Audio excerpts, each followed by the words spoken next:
Hello, bonjour, and welcome again to your new Bonheur Private Wines video.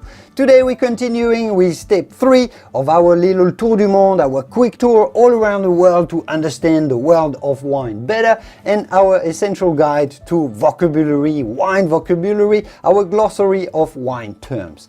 Last week we looked into the most iconic wine regions from all around the world, and we're going to be finishing with specific wine terms that you need to know to describe your wines better, as well as many wine terms that wine connoisseurs and wine professionals use very often, words like terroir or astringency that can be or feel a little bit obscure until you've heard a little more about them. So that's essentially what we are going to be doing today. Let's go and dig into this fantastically interesting topic. Let's go.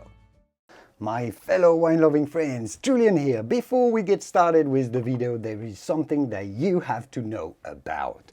This video was made possible by the Bonheur Private Wine Partnership, and the reason I work with them is not just because it's been called the most unique wine club in America, but because they truly love the wines that they choose for you. Founded by Will Bonheur, the partnership is a small group of wine lovers who have come together to import excellent small batch wines that might otherwise get completely overlooked by large importers. They get them.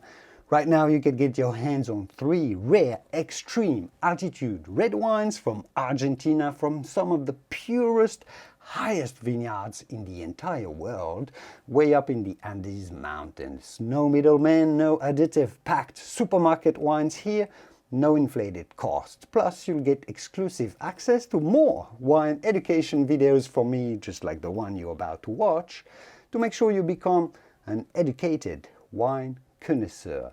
So make sure to check out the link in the video description to see if you want to become partner in something truly special in the world of wine. But for now, back to your video.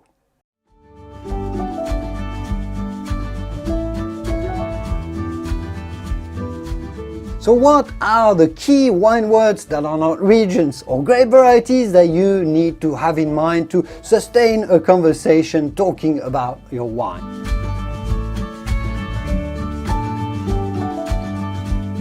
Of course, sommelier, you probably already know how to pronounce this.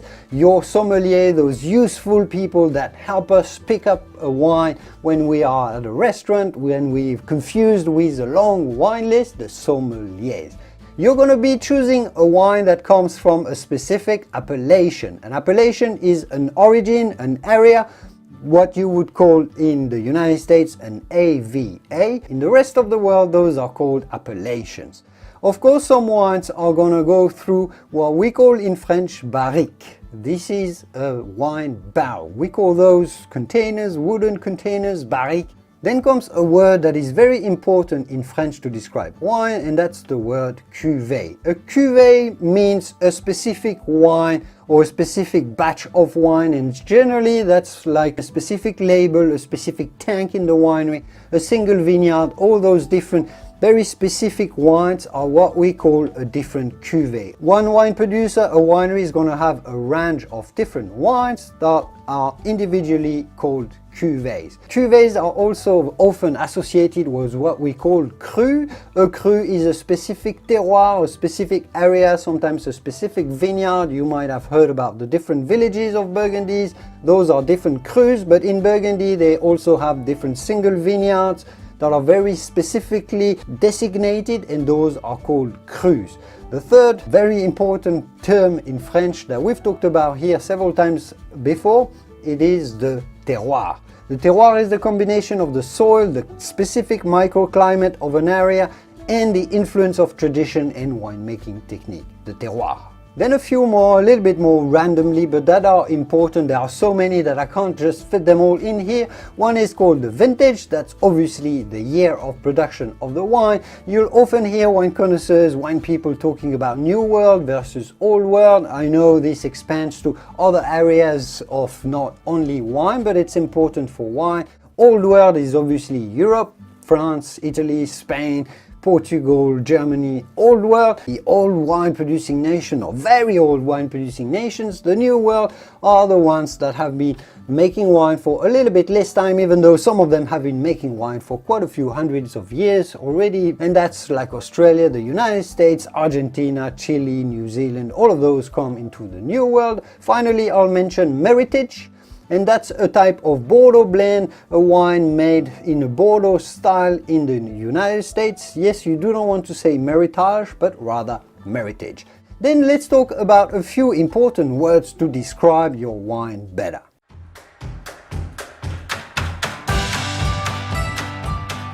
And I'll go relatively briefly over all of those. I know the clock is ticking, but I think it is quite important to have those terms in mind. When you look at a wine, you're going to be talking about its appearance. When you're going to be smelling a wine, you're going to be talking about its aroma and its bouquet.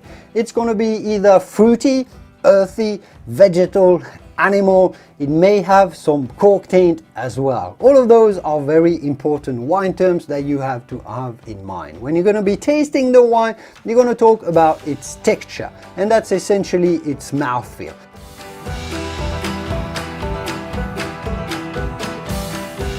The texture is going to be composed of the body, its acidity. It might be quite smooth. As a contrary, it might be quite aggressive, it might be full-bodied and round and oily on your palate, or at the contrary, it might be quite thin. If it's got a lot of alcohol and it really warms up your palate just like a whiskey would do or a brandy, we're going to say that it's a warm wine. If the tannins in a red wine are quite aggressive, we're going to talk about astringency. Those tannins are going to be astringent. Yes, tannins is a very important word as well.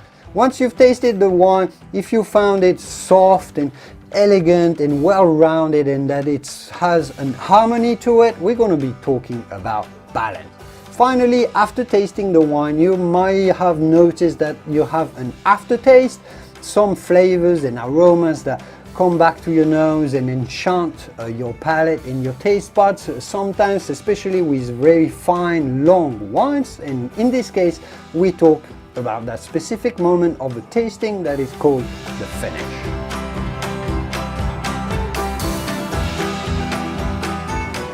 And I'll leave it here for today. We've traveled the whole world of wine. I've tried to give you as much information as possible in this short period of time to squeeze as many wine words as possible. I hope you found this interesting. I'm sure I may have missed a few important words that I missed preparing this video. There's so many that it'd be hard not to, but I hope this video was interesting to you nonetheless.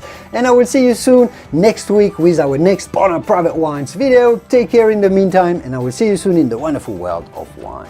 Au revoir. Cheers.